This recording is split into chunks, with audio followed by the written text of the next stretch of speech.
Welcome back to Reddit Drama Unpacked. Tonight's story will haunt you. A husband gives his heart, his home, and his legacy to the woman he loves, only to discover she's plotting with another man to destroy everything he built. But what she doesn't know, he's already one move ahead. The first time I truly realized something was wrong with Emily, it wasn't because of her behavior. It was the smell. Lavender. She'd never worn lavender perfume in all our 6 years of marriage. She hated it, said it reminded her of old people and hospital beds. But one night she came home late from book club, and as she kissed me goodnight, the scent lingered on her skin like a secret she didn't mean to share. I remember staring at the ceiling that night in the dark, my chest heavy, the scent still trapped in the fibers of her sweater lying on the floor. That was the first fracture, small, invisible to the eye, but it echoed in my bones. My name is Jason Keller. I'm a software developer turned local tech consultant in Santa Cruz, California. I married Emily in the fall of 2017 under golden trees and a sky so blue it looked painted. She was magnetic, an artist with wild ideas, spontaneous dance moves, and a laugh that made strangers turn their heads. I was the grounded one, the planner. She brought chaos into my life and I called it color. We built a life that looked perfect on the outside, weekend hikes in Big Sur, dinner parties with friends, a rescue dog named Charlie who chewed through every shoe we ever owned. But over time I started noticing cracks, silent ones. Emily wasn't painting as much. She got distant. She started hiding her phone. Our conversations became shallow, just logistics and schedules. Intimacy dried up like a well left too long in the sun. Still, I thought it was just a phase. I blamed work stress. I blamed her fading passion for art. I blamed myself. But lavender doesn't lie. The night after the book club, I tried to bring it up casually. We were brushing our teeth side by side like we always did. New perfume? I asked through a mouthful of minty foam. She blinked. What? Last night. You smelled different. Lavender. A pause. Then a shrug. Oh yeah. I guess Olivia had one of those scented candles burning. It probably clung to my clothes. Plausible, neat, rehearsed. I nodded and rinsed my mouth. But something inside me clicked. Something primitive, ancient. The feeling you get when a predator is nearby but still unseen. So I started paying attention. I checked the laundry. No lavender scent on the sweater. I asked Olivia, her best friend, about the book club meeting. Book club? Oh, we haven't met in weeks. Emily's been super busy, I think. That night, I sat in my car outside her studio, the one she rented on the edge of town where she claimed to be working on a new abstract series. The lights were off. Her car wasn't there. My heart dropped into my stomach. I drove around aimlessly until I saw her. Walking out of a building I didn't recognize, laughing. She wasn't alone. A tall man, probably late 30s, rugged. He leaned in, kissed her cheek. Her hand lingered on his wrist. Not just friends. I didn't confront her. Not yet. Instead, I drove home and lay in bed, eyes open, mind spinning like a hard drive with a corrupted file. All night I thought, why? What did I miss? What didn't I give her? When she came home around midnight, she crawled into bed beside me, whispering, "You're still up?" I pretended to be asleep. The next few days were a blur. I lived like a spy in my own marriage, watching her movements, checking receipts, scanning her messages when she left her phone unlocked. The lies stacked up fast. Lunches that didn't exist, appointments that weren't real, calls she stepped outside to take. Finally, I couldn't take it anymore. We sat down on a rainy Thursday evening. I made us coffee. She sat across from me, sipping like nothing was wrong. "I know," I said quietly. She blinked. "Know what?" "I know you're seeing someone else." A pause, a long one. Then she laughed. Not a cruel laugh, an exhausted, brittle one. "I figured you'd find out." That response shattered something in me, not just the betrayal, but the casualness of it, the indifference, the fact that it wasn't even worth denying. "Why, Emily?" She looked down at her mug. "Because I felt alone, Jason. For so long. You were always working. You stopped looking at me like I mattered, like I was anything more than just another item on your to-do list. So your answer was to sleep with someone else? She met my eyes. He made me feel alive. I didn't plan for it to happen, but it did. And what about us? My voice cracked. She shook her head slowly. I don't know. Silence wrapped around us like a noose. I was drowning in it. She reached for my hand. I pulled away. I want to fix this, she whispered. My jaw clenched. Why? Because you got caught? No, she said softly. Because I still love you. Because I think you still love me too. That's when I realized she wasn't asking for forgiveness. She was guilting me into staying, twisting the blade, then offering the handle like a peace treaty. And God help me. Part of me wanted to believe her. But I hadn't even begun to uncover the whole truth yet. Because Emily wasn't just unfaithful. She was living a second life, one I was about to discover in the most devastating way imaginable. It started with a painting. A single canvas Emily brought home from her studio one Saturday morning. It was abstract, like all her recent work, layers of jagged crimson slashes over muted grey, the kind of piece that unsettled the eye, like a memory trying to surface from murky water. It's called Divided Light, she said, setting it carefully in the corner of the living room. Do you like it? I stared at it, the chaos on canvas. It feels angry. She smiled faintly. Maybe it is. She left again that afternoon, claimed she had to meet a gallery owner in Monterey. I watched her car disappear down the road, then turned back to the painting. Something felt wrong. It wasn't just the style, it was the edges. Emily always signed her work on the back bottom right corner with a charcoal pencil. It was her thing. I had dozens of her paintings throughout the house. This one, nothing. No signature, just clean canvas. Curiosity became suspicion. Suspicion became compulsion. I lifted the painting from its frame, carefully sliding a knife under the edge. What I found behind the canvas wasn't art. It was a ledger. Taped to the back, hidden beneath the stapled folds, was a small black moleskin notebook. I opened it to the first page. Names, dates, transactions, a series of cryptic entries. 6/12, $8,000 wired from SD, cash withdrawal. 6/18, meeting WN at Blue Moon, 10 p.m. 6:30, photos delivered, keep backup in locker. Page after page of notations, all in Emily's handwriting. I sat down hard. She wasn't just cheating. She was hiding something bigger. A secret life built on deception and shadowy transactions. The initials reappeared often. N. RL. M. Confirmed client. There were even sketches of places, maps, rough layouts. One looked like the back alley of the studio. Another looked disturbingly like our own backyard drawn from above. I flipped to a section marked Locker 3117 L St. Storage. That was a facility on the edge of town, one we had used years ago to store furniture before our first move. I couldn't resist. That evening, after pretending to go out for groceries, I drove to the storage facility. I still had the keycard for the complex in my old keychain. By some stroke of fate, I'd never thrown it away. The storage unit was in the far corner. It hadn't been visited in years. Dust and cobwebs clung to the handle. I entered the combination, 172138. The lock clicked open. Inside was a metal file cabinet, a sealed duffel bag, and several large portfolios. I opened the duffel.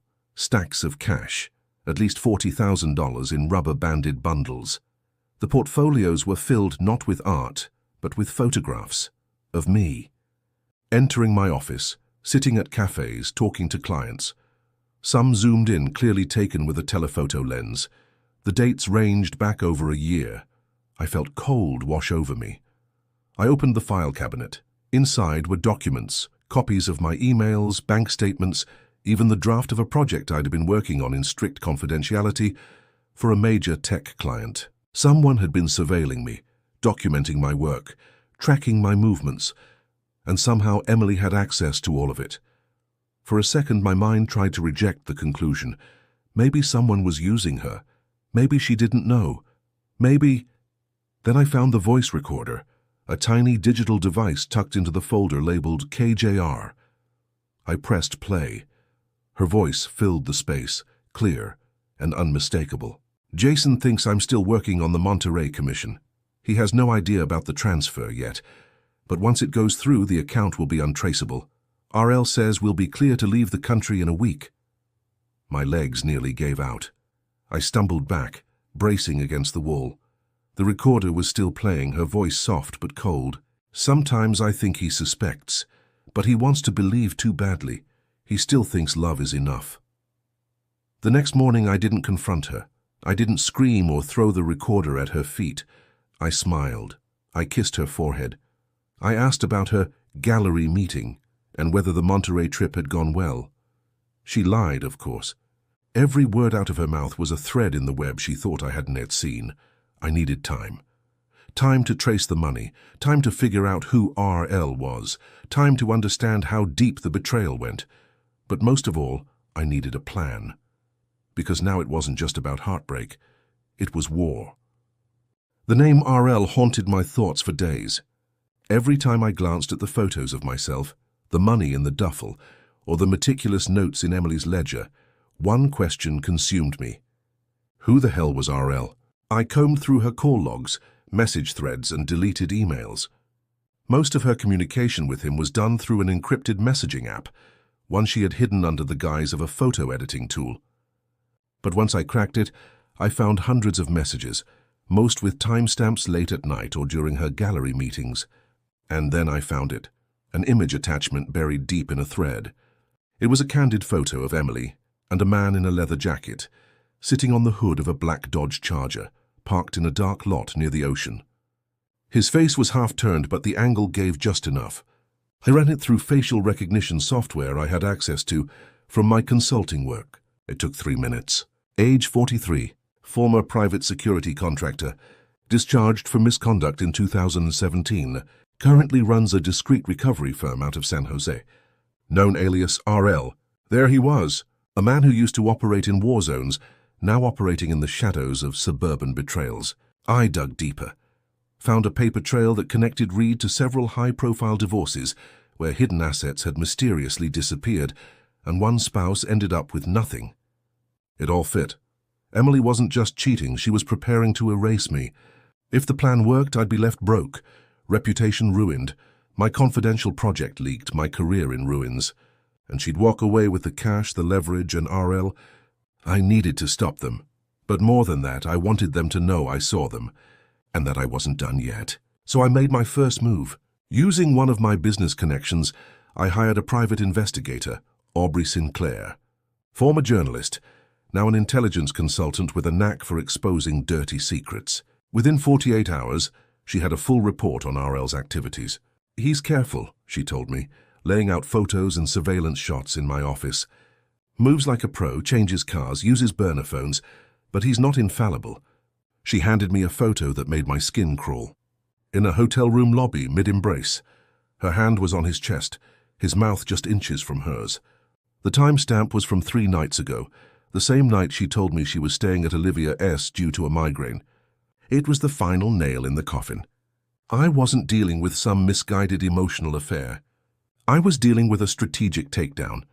I set up fake accounts, sent anonymous inquiries to RL's company, pretending to be a wealthy woman looking to discreetly extract assets from an unfaithful husband. I baited him with offers of large transfers. He took the bait, scheduled a meeting. That was when I flipped the board. Friday evening, I told Emily I had a client dinner out of town and would be back late.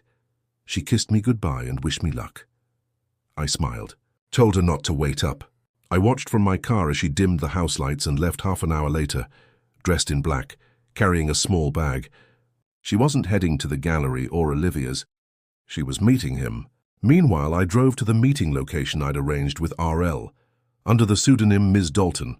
A penthouse suite in a quiet business hotel. My investigator, Aubrey, was already inside, playing the role of Dalton with 2 hidden cameras running. RL arrived, smiling, confident, wearing the same leather jacket as in the photo. "Miss Dalton?" he said, extending a hand. "Call me Anna," Aubrey replied. She played the role flawlessly, discussing asset extraction, trust fund evasion, and emotional leverage. RL responded with terms, percentages, and a timeline that was eerily similar to what I suspected he'd pitched Emily. And then he said it. My last client? Cleaned her husband out in under 6 weeks. He never saw it coming. That was my cue. I walked into the room.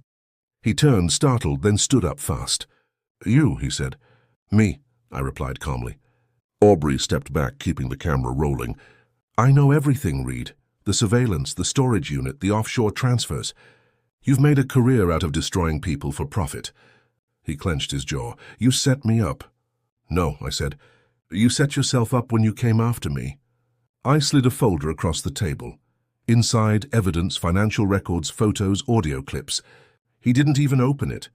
Just stared at me with the coldness of a soldier, used to intimidation. You think this scares me? No, I said. But it scares the judge who's going to review it, and the IRS. And your next 5 clients, when I leak every detail of your operation online. He took a step forward, fists clenched. You better back off, Keller. I smiled. I'm done backing off. Behind me, Aubrey hit send. The files were uploaded to 3 independent servers, a failsafe. Your game's over, I said. Now let us see how loyal Emily really is when she realizes her co-conspirator is radioactive. I walked out, not waiting for a reply. The war had begun, but the tide had turned. Emily didn't notice the change in me at first. That is the thing about people who are used to controlling the narrative. They assume the silence of others is submission. She still played her part with casual grace. Light kisses, small talk over breakfast, asking how work was going with just enough interest to keep the illusion alive. But I was no longer the man she remembered, and I was done playing the fool. Over the next 2 days, I worked quietly, methodically. Aubrey had already helped me secure every piece of leverage we'd gathered. The surveillance footage, the voice recordings, the storage unit contents, the financial data, even Reed's full confession on camera. I encrypted everything and stored it on 3 independent drives, 2 of them offline, and 1 in a safe deposit box under a legal alias. This wasn't just personal anymore, it was legal warfare. The next step was psychological. Friday evening, I told Emily I had a surprise weekend planned. Something to reconnect. She looked unsure for half a second, probably calculating if it conflicted with her plans with Reed, but then smiled and agreed. We drove out to Bodega Bay, to a quiet beachside inn we used to visit years ago. She even laughed on the way, teasing me about my spontaneous side. I smiled, said nothing. Inside, I was calculating every move. At dinner, I booked the same table we'd celebrated our 2nd anniversary at. She even wore the same dress, light blue, thin straps, the one I bought her after our honeymoon. For a moment, I almost forgot. Almost. But then she lied. Again. You know, Olivia's thinking of moving in with that guy from accounting, she said, sipping her wine. I stared at her, the weight of her words falling flat. Olivia had told me herself 2 days ago that she hadn't dated anyone in 6 months. I didn't call her out. I didn't need to. Emily's lies were no longer weapons. They were just signals, flags I was finally learning to read. Later that night in our room, she lit a candle, put on soft music. For the first time in months, she tried to be intimate. Tentative touches, whispered apologies, the barest flicker of old desire in her eyes. I responded the way I was supposed to. But my heart, it wasn't there. It was back in San Jose, in a room full of files and cameras and voices that proved she'd sold me out long before she asked to be held again. The next morning, I stood on the balcony, watching the waves roll in. She came up behind me, arms around my waist. I've missed this, she said softly. I turned, looked at her, truly looked. Then why did you try to destroy it? She froze. What? Everything, the affair, the money, Reed Langston. Her face went pale, lips parted in shock. For once, she didn't have a line ready. I continued. I know about the storage unit, the offshore accounts, the photos, the voice recordings, and Reed's company. I met him. Silence. No more lies, Emily. She opened her mouth, closed it, then whispered, How long? Long enough, I said. Long enough to stop being the idiot in this story. Tears filled her eyes, but I didn't believe them anymore, not the way I once did. Because I now understood something vital. Guilt is just another form of control. I didn't want to hurt you, she said, voice cracking. But you did, I replied, systematically, deliberately. And you weren't going to stop. I panicked. Reed told me we had to move fast, that you'd find out. And your solution was what? To strip everything from me before I had a chance to respond? He said you'd recover, that you always do. I laughed, cold, hollow. He was wrong. I pulled a folder from my bag, set it on the table. Her eyes flicked down to it. What is that? Divorce papers, and a formal report to the IRS about your financial activities with Reed. The signed confession is already on file. She staggered back. You can't. I can. I already have. Her voice dropped to a whisper. I still love you, Jason. I met her eyes. Then you should have protected me, you should have chosen me, and now you need to let me go. She collapsed onto the edge of the bed, hands in her lap, silent. For the first time since this began, she didn't fight back. She just sat there, small, empty, like the shell of someone I once adored. I packed my bag, left the key on the dresser, and I walked out of that room without looking back. Because this wasn't just the end of our marriage, it was the beginning of my freedom. 3 days after I walked out of that beachside inn, Emily showed up at my apartment. I hadn't told anyone where I was staying. Not even my sister, not my clients, not my friends. The lease was under a business shell I'd set up years ago for tax purposes. The only person who could have found me was someone who knew how to dig, and Emily had always been good at digging. It was 11:08 p.m. I remember because I was reviewing financial documents when I heard the knock. Soft, almost hesitant, but I knew that knock. I'd answered it 1,000 times. I opened the door and there she was, hair pulled back, no makeup, eyes puffy, dressed in an oversized sweater that once belonged to me. She looked smaller than I remembered. Jason, she whispered. I didn't move. I didn't say a word. I don't know where to go. Everyone's cut me off, Olivia, my parents, even Reed's gone, disappeared. I said nothing. I know I have no right to ask, but can I come in, just to talk? I stepped aside, not because I missed her, not because I believed she deserved another second of my time, but because I needed to see where this would lead. I needed to finish this story.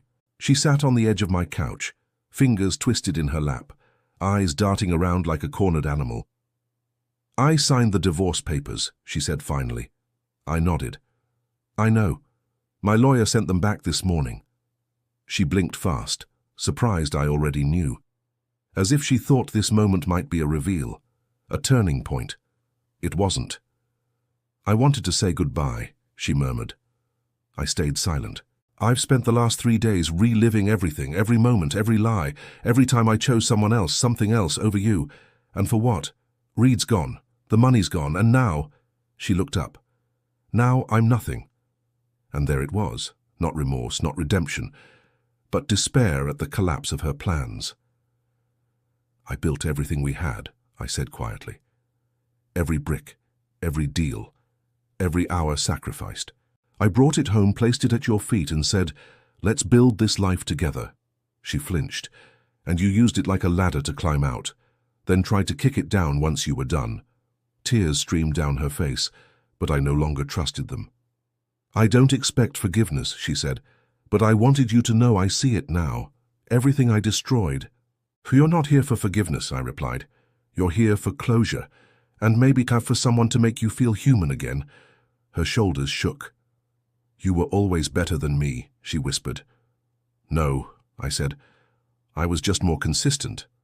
She nodded slowly, like a child being scolded, then reached into her bag and pulled out a small box. This is yours, she said, handing it over. I opened it. It was my grandfather's watch, the one I thought I lost years ago, the one she said she couldn't find. You pawned it, I said. She nodded. I needed money to pay off a private investigator Reed was worried about. I got it back yesterday, tracked it down, paid cash. I closed the box and set it on the table. There's nothing left for us, Emily. I know, she whispered. She stood, walked slowly to the door. Hand on the handle, she paused. Will you ever remember the good parts? I looked at her. I never forgot them. She nodded once, then she left. No grand exit, no begging, no pleas. just the sound of the door closing behind her. And with that sound, something in me finally healed. I didn't cry, I didn't smile, I just felt still. Like a storm had finally passed, and all that was left was silence and peace. I poured a glass of scotch, sat down at my desk, and opened a new folder on my computer. It was labeled simply, New Life,